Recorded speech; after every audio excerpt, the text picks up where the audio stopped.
Indian army को कहा जाएगा अगर, और गवर्नमेंट ऑफ इंडिया कहेगी, तो हम जो है वो कश्मीर को वापस ले लेंगे। ये इसलिए हो रहा है कि ये इनका एक बहुत बड़ा खेल है और मेरे ख्याल में हमारा रिएक्शन होना चाहिए। भाई इंडिया के पास न्यूक्लियर वेपन्स हैं, अच्छी इकोनॉमी चल रही है, प्राइम मिनिस्टर मोदी बड़े पॉपुलर हैं। बीबी, हमारा रिएक्शन ये होना चाहिए कि यूनाइटेड नेशंस जनरल असेंबली में हम एक रेजोल्यूशन मूव करें। पूरी दुनिया जानती है कि मोदी की गवर्नमेंट जो है एंटी मुसलमान है। One of the problem of India is कि इंडिया का जो नेक्स्ट डोर नेबर है वो पाकिस्तान है, उसके साथ तो मसाइल अच्छे नहीं है इंडिया के, ठीक है। सो कभी वो हमें FATF में फंसा के रखने की कोशिश करते हैं, कभी जो है वो और किसी चीज़ में कहते हैं कि यार इनको जो है नहीं निकलने देना, इनके जो है ना वो अपना पर्सनल एजेंडा सेटल करना है। आप समझते हैं कि एक तरफ ग्लोबल साउथ की बात करना जी, कि ग्लोबल साउथ में जितने ममालिक आते हैं, अफ्रीका में, एशिया में, बाकी भी एशिया पैसिफिक में, उधर लैटिन अमेरिका में भी, सबकी बात करना चाहता है, लेकिन हाउ कम जो है वो इंडिया वो पाकिस्तान के साथ इतना जो टफ एनवायरनमेंट रखा हुआ है, और जैसे स्टेटमेंट्स की हम बात कर रहे हैं, डू यू थिंक कि ग्लोबल साउथ की जब बात करनी पड़ेगी तो सबकी बात करनी पड़ेगी? फिर ये नहीं है कि आप एक मुल्क को निकाल दें, एक के ऊपर टफ लाइन लें, और फिर इसी तरह छोटे मोटे और जो मुल्क हैं, जैसे कभी बांग्लादेश के साथ प्रॉब्लम हो जाता है, कभी श्रीलंका के साथ प्रॉब्लम हो जाता है। सो इंडिया को वो एक इक्वालिटी इस्टेब्लिश करनी पड़ेगी फॉर टेकिंग दैट लीडरशिप, क्योंकि इस वक्त मेरी पर्सनल अंडरस्टैंडिंग भी है कि इंडिया इज एट पार और is trying to compete with China when it comes to global south, और इसको पोलिटिसाइज करने में भी इंडिया ने अपना ज़्यादा रोल प्ले किया हुआ है। सो आप इसको कैसे देखती हैं कि पाकिस्तान के साथ टफ, लेकिन वैसे एजेंडा ग्लोबल साउथ का लिया है? पाकिस्तान ने कहा एनवायरनमेंट का मसला है, इंडिया बोले ही नहीं उसमें, तो इसमें भी ज़रा काइंडली थोड़ा सा एजुकेट करें। देखिए, we look at Pakistan as a destruction, as a distraction. Sorry, destruction भी वैसे गलत की बात सामने आ गई कि डिस्ट्रक्टिव हो जाएगी, तो है destructive power भी कह सकते हैं वैसे, but we do look at Pakistan as a distraction. We don't look at Pakistan as a player. You may not like my opinion, but I'm just trying to echo what we hear here in New Delhi. जी, उसके जो बहुत सारे जो उसकी वजूहात हैं, वो I think वो आपको अंदर झांकने की उसकी ज़रूरत है, कि अगर अफ़गान तालिबान जो एक टाइम पे आपकी इतनी बड़ी एलाइज थी, अगर वो आपको सीरियसली नहीं ले रहे, तो I think it's a bit hard on India on your part to expect the Indians to take you very seriously, ठीक है। You got to really put your house together. And Pakistan या किसी पाकिस्तानी के मुंह से ये भी बात बिल्कुल अच्छी नहीं लगती जब आप ये कहते हैं कि रीजन की बात करते हैं। I mean, Pakistan is one country which literally stonewalled so many projects of SAARC. Last जब उनका समिट था, वहाँ पे भी पाकिस्तानियों ने शर्त लगा दी कि जी आप तालिबान को बुलाएं और आप जो है मेक श्योर कि कोई भी जो अर्स्टवाइल अफगान हुकूमत जो थी उसका कोई मेंबर वहाँ नहीं आना चाहिए। When you don't have your priorities sorted, I think the world is not going to sit and waste time on you. I think that realization has dawned upon India that this is a distraction. Leave them alone. We have issues with them, outstanding issues with them. We will solve them at our own discretion. Talking about global South, I know India is making efforts to be the emerging face of the global South. And the world is really buying that. You cannot just say कि हम लोग कोशिश कर रहे हैं और दुनिया ऐसा नहीं समझ रही है. See, one reason is also that the Chinese are so unilateral in their approach, and India as a country is very, very, very multilateral, and we believe कि जो हमारा जो खिता है, there is so much world population which is living in this part of the world. तो हमारी जो representation है overall, जो अगर आप देखें वो इतनी अच्छी नहीं है। अगर आप देखें जो at the forums like the UN and UNSC, so of course we have our own vested interest and we have big goals ahead. And आप ये भी देखें कि जब दुनिया पूरी जो है एनर्जी क्राइसिस से लड़ रही है, फूड क्राइसिस से लड़ रही है, इंडिया में ये दोनों क्राइसिस नहीं है। We are literally the food cradle of the world. And even as the chairperson of the G20, the chair of the G20, we have our priorities pretty sorted here.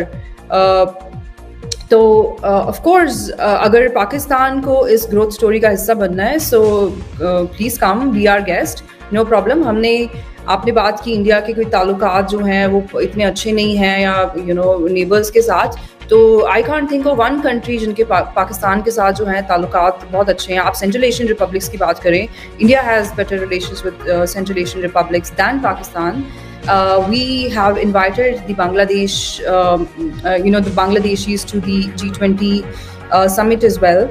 They are an invitee, and the world for a very long time has been ignoring Bangladesh as a very unimportant country. But there are literally like 160 million people living there, and they are growing at a faster pace than India on so many parameters.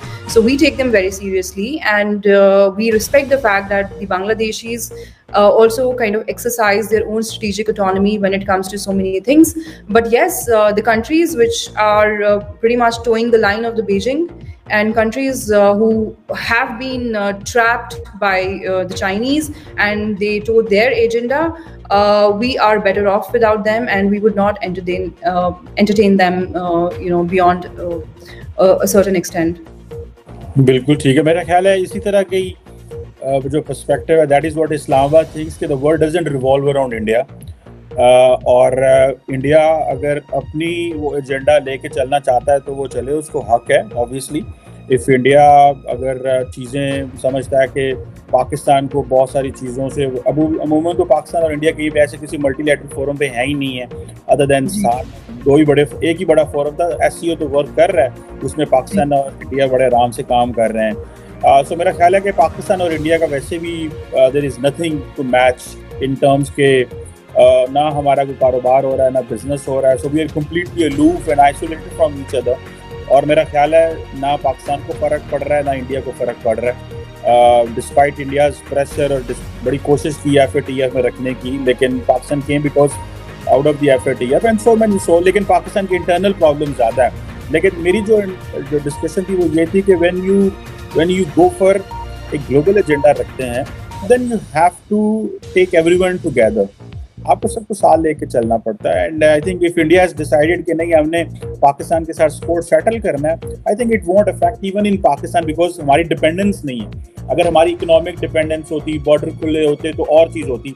वो कि मैं चाहता हूँ कि economically engage हों, आना जाना हो, लेकिन वही एक बात है कि शायद मेरी एक ज़ाती ओपिनियन भी ये है, this is I was sharing your perspective of Pakistan, लेकिन मेरी ज़ाती ओपिनियन ये है कि if Pakistan has to talk with India, Pakistan needs to be economically strengthened, politically stable. That's the only way आप अच्छे तरीके से बात कर सकते हैं. और अगर आप इकोनॉमिकली मजबूत हो तो जिससे मर्जी बात करें, इंडिया का जिससे भी बात करेंगे. और देखिए कारोबार इज इम्पॉर्टेंट, बिजनेस इम्पॉर्टेंट होता है. आप किसी से भी कारोबार कर लेते हैं अगर आपको बुरा भी लग रहा हो. तो if you offer something and if you get something in return तो ये करना चाहिए. But anyhow it's an interesting perspective coming from India. देखिए आपको सब पता है कमर, आपको एक्चुअली सब मालूम है, बट आप चाहते हैं कि दूसरा आदमी आपको वो बताए. You know the way you concluded, you pretty much know everything. What is wrong with your country, you know it better than anybody else. Obviously मैं पाकिस्तान में रहता हूँ तो मुझे पाकिस्तान का तो पता है ना क्या हो रहा है. थोड़ा बहुत मैं भी कुछ समझता रहता हूँ, इधर उधर ध्यान रखता हूँ, थोड़ी बहुत चीज़ों पे समझने की. बट हमारी जो प्रायोरिटीज है वो बिल्कुल अलग है ना. अब ये भी तो होता है ना, आपकी प्रायोरिटीज भी तो कहीं पे आके कुछ सिनर्जीज होनी चाहिए ना. आपकी प्रायोरिटीज बिल्कुल मुख्तलिफ है, हमारी बिल्कुल मुख्तलिफ है. Right now we are trying to be bridging that gap between the developed nations and the developing nations. We are projected to be having the fastest GDP growth among all the G20 countries. तो of course our priorities are very different, and हमारे जो मसले भी हैं वो आपसे बिल्कुल अलग हैं. तो हर इंटरेस्ट अपना, हर नेशन अपना इंटरेस्ट देखता है ना. हमारे जो प्रॉब्लम्स भी बिल्कुल अलग हैं, आपके प्रॉब्लम्स बहुत ही अलग हैं. आपके प्रॉब्लम्स हैं कि भाई आपका जो आर्मी चीफ है वो हाफिज़े कुरान है कि नहीं है. हमें यहाँ पे पाकिस्तान का प्रॉब्लम नहीं है. No, come here, hear me out. You kind of try to judge every situation based on religion. See, that's not how it works, right? Religion is a part of your life. It cannot be made into a foreign policy or your way of life. That's not how it works. ये आपकी understanding हो सकती है. ये आप अगर India को बड़ा फॉलो करते हैं तो हम भी तो करते हैं ना. थोड़ा बहुत तो हम छोटे मोटे एनालिस्ट हैं, बट थोड़ा बहुत तो हम भी फॉलो करते हैं ना. हम भी देखते हैं कि पाकिस्तान में किस तरह से, किस अप्रोच से चीज़ों को जज किया जाता है, कि आर्मी चीफ के लिए भी लोग किस तरह की चीज़ें एक आर्मी चीफ से एक्सपेक्ट कर रहे हैं. हम तो ये एक्सपेक्ट करते हैं कि जो हमारा जनरल हो वो मतलब टफ डिसीजंस ले सके, ही इज़ डिसाइसिव, हमें तो कोई फर्क नहीं पड़ता कि वो उनको किसी रिलीजन का नो हाउ है नहीं है. We want them to understand geostrategy better, because the world is so, today if you look at it, geostrategy, geopolitics, geoeconomics, everything is so intertwined. आप अगर सोचेंगे कि आप एक चीज को पकड़ के आगे चलते रहेंगे तो sorry, I mean the world will just move on and you will still be standing